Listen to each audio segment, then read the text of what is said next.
আলহামদুলিল্লাহ ২০২৪ ইংরেজি সনের চতুর্থ বিজয় এনে দিলেন এই ছোট্ট দুটি কোরআনের পাখি। এরা তালিমুল কোরআন আদর্শ হাফিজিয়া মাদ্রাসা কালীগঞ্জ বাজার দক্ষিণ কালীগঞ্জের ছাত্র। গত 12ই ডিসেম্বর রোজ বৃহস্পতিবার রসুল প্রেমিক সাল্লাল্লাহু আলাইহি সাল্লাম কর্তৃক সংগঠনের উদ্যোগে ঢাকা কেরানীগঞ্জে অনুষ্ঠিত জাতীয় হিফজুল কোরআন প্রতিযোগিতায় অংশগ্রহণ করে বহু প্রতিযোগী বন্ধুদেরকে টপকিয়ে সেরা 5 জনের ভিতরে স্থান করে নিয়েছে তথা জাতীয়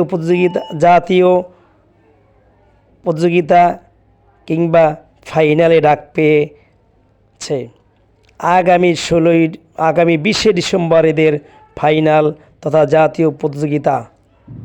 আমরা সকলের কাছে, বিশেষ করে এদের মা বাবা যারা দেখছেন তাদের কাছে এবং সকলের কাছে এরা যেন দোয়া কামনা করছি, এরা যেন ফাইনালেও চ্যাম্পিয়ন হতে পারে এবং মাদ্রাসার সুনামকে আরও সমুন্নত রাখতে পারে।